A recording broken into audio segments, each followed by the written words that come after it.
Assalamualaikum warahmatullahi wabarakatuh. Innal hamdalillah wa bihi nasta'inu ala umuri dunya waddin. Assalatu wassalamu ala Rasulillahi khatamil anbiya'i wal mursalin. Nabiyina Muhammadin wa ala alihi wa sahbihi ajma'in. Wala haula wala quwwata illa billahil aliyyil azim. Qala Allah Ta'ala fi kitabil karim. A'udzu billahi minasyaitonir rajim. Alladzina amanu wa hajaru wa jahadu fi sabilillah bi amwalihim wa anfusihim a'dhamu darajatan 'indallah wa ulaika humul faizun. Saudara sekalian yang berbahagia rahimakumullah. Dalam pertemuan yang ke-9 kita akan bicara tentang dana dakwah. Karena setiap kegiatan dakwah itu mesti akan sangat ditentukan dengan dana yang kita butuhkan. Dan dana yang kita butuhkan itu menjadi hal yang penting sebagai sarana untuk menopang kegiatan dakwah yang kita lakukan. Nah, dana dakwah itu apa? Apa hanya berupa uang saja atau berupa daya dukung non-finansial? Terus pentingnya apa? Kenapa kok dakwah itu harus didanai? Nah, kalau sudah ngerti butuh dana, dari mana sumber dana dakwahnya itu diperoleh? Sampai nanti akan ada penjelasan. Ada bank dakwah dan cara pengembangannya. Seperti apa materi tentang dana dakwah ini akan kita diskusikan. Sahabat sekalian, bahwa dana dakwah ini merupakan faktor yang sangat menentukan lancar dan tidaknya, efektif dan tidak efektifnya kegiatan dakwah yang kita lakukan. Karena dana dakwah ini sangat berkaitan langsung dengan sub-sub sistem dakwah yang telah kita bahas kemarin. Dan memang idealnya bahwa gerakan dakwah yang bersifat organisatoris perlu direncanakan semacam bank dakwah. Ada lembaga yang di dalamnya adalah penyedia secara finansial untuk kegiatan dakwah, termasuk pula bank dakwah itu di dalamnya ada para mubalik yang sesuai dengan potensi yang dimilikinya, yang bisa untuk disalurkan ke objek-objek dakwah yang membutuhkan sesuai dengan tema-tema yang diangkat. Maka ini dana dakwah atau dana dalam dakwah ini menjadi bagian yang tidak dapat dipisahkan dalam syiar agama Islam. Nah, bagaimana kegiatan dakwah akan berjalan ya dengan lancar jika pendanaannya kurang, bahkan tidak ada. Ya sangat sulit ya. Nah, kemudian dana itu menjadi penting karena lembaga dakwah itu adalah lembaga yang didanai dari dana atau organisasi dan uang organisasi dakwah. Maka di mana uang yang dipungut secara kolektif dari organisasi atau dari lembaga, dari komunitas, baik berupa uang kas setiap bulannya kalau itu ada, atau retribusi pungutan-pungutan yang berupa donasi dari jamaah, atau pungutan-pungutan lain yang ditetapkan secara formal oleh satu lembaga. Jadi ada semacam dana yang dikumpulkan dari umat ya, dana dakwah itu. Maka dakwah ini harus jalan terus. Tidak ada bantuan dana dari pemerintah. Biasanya kalau dakwah itu adalah bersifat mandiri. Karena kegiatan dakwah Islam itu hukumnya wajib dilakukan oleh setiap umat Islam. Apalagi di saat-saat kemungkaran ada di mana-mana, maka menjadi penting bahwa dakwah itu semakin mantap, semakin harus dilakukan untuk mengatasi kebengkokan-kebengkokan, pembelokan-pembelokan atau kesalahan-kesalahan yang dilakukan oleh masyarakat, kolektif ataupun individu. Nah, dari mana sumber dana dakwah kita itu? Nah, bisa berangkat dari infak. Nah, infak ya. Infak itu bisa dilihat bahwa infak tersebut ada yang wajib, ada yang sunnah. Ya, itu bisa dikumpulkan ya dari banyak sumber. Termasuk pula kita melihat bahwa contoh-contoh bentuk infak ya, dari infak pengajian, infak salat Jumat, infak pada bulan Ramadan, ataupun juga pengumpulan-pengumpulan dari yang lainnya. Itu dari infak. Kemudian bisa pula dari hibah. Nah, hibah ini sama artinya dengan pemberian. Ada istilah hibah itu berarti memberikan sesuatu kepada orang lain tanpa mengharap balasan apa-apa. Nah, hibah ini dalam kaitannya dengan logistik dakwah adalah pemberian barang atau sejumlah uang untuk kepentingan dakwah.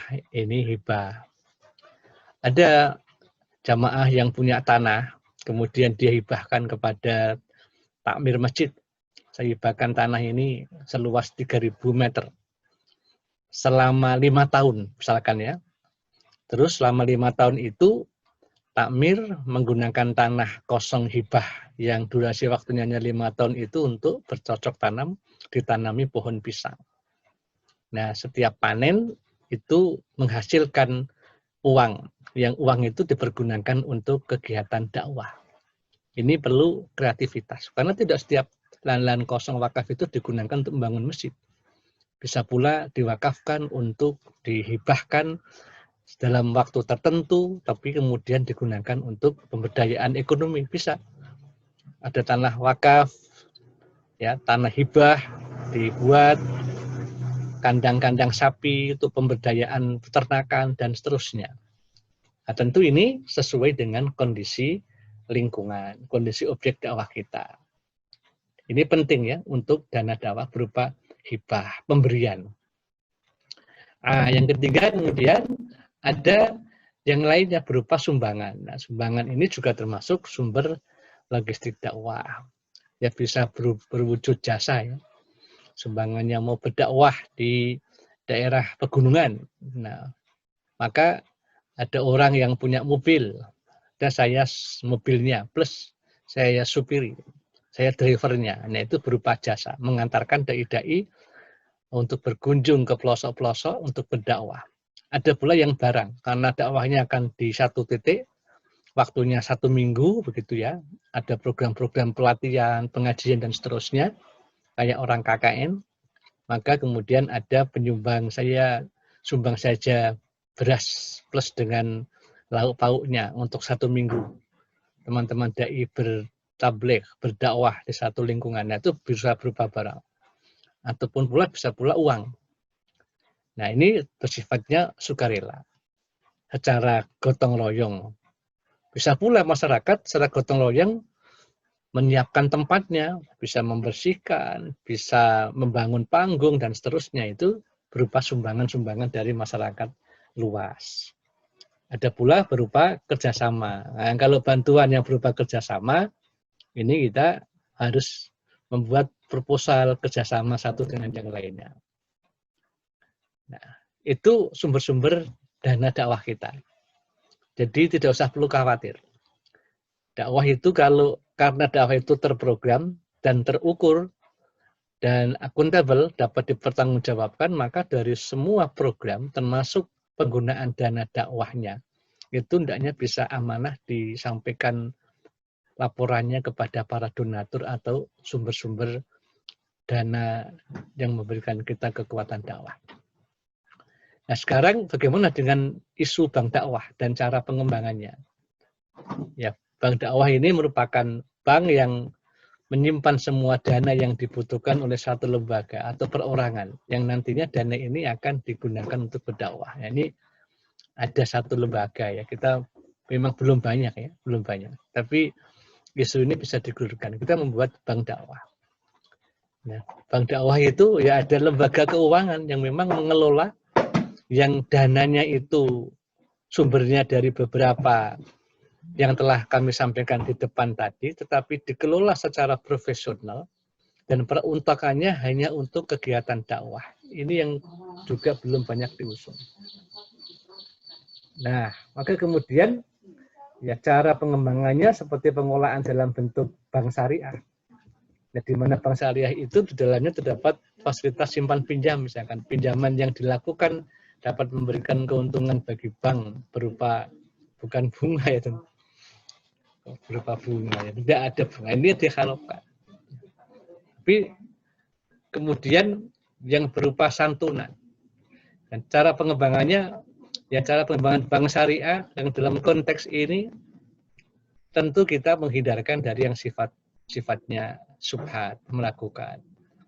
Maka keuntungan dari bank itu, kalau bank syariah, sifatnya adalah bagi hasil. Atau diambilkan dari ZIS ya. Nah, dan seterusnya. Nah, kalau kemudian isunya tadi kerjasama, maka kemudian bentuk kerjasamanya itu adalah bagaimana kita saling membangun sebuah kerjasama. Ada dana dan dakwah dipergunakan untuk pemberdayaan. Nah, keuntungannya itu dapat di-share ya, dapat di-share. Bukan pada aspek bunganya itu, tetapi pada bentuk bagi hasilnya. Nah, itulah teman-teman sekalian, tidak banyak karena ini sifatnya faktual. Nah, sekarang kembali ke tugas berikutnya, yang ke-9 ini ya. Nah, bagaimana kiat saudara sekalian memperoleh dana dakwah yang cukup mewadai. Tentu ini didasarkan kepada kegiatan dakwah di tempat tinggal kalian masing-masing. Jadi ini bayangkan saudara punya kegiatan dakwah di kampung saudara, kemudian saudara butuh dana. Nah, dananya itu untuk apa saja dan bagaimana cara Anda mendapatkan dana itu. Ini semi saudara membuat proposal ya, proposal kegiatannya. Coba dibuatkan reng-rengan, dibuatkan proposal kegiatan pengajian misalkan, atau kegiatan dakwah atau apa. Kebutuhan dananya apa saja. Kemudian dari mana saudara mendapatkan sumber-sumber dana itu agar bisa mencukupi kegiatan dakwah saudara. Demikian sahabat sekalian yang dapat saya sampaikan, memberikan tambahan tentang dana dakwah. Nanti kita sambung lagi di waktu yang lainnya. Billahi taufiq wal hidayah. Assalamualaikum warahmatullahi wabarakatuh.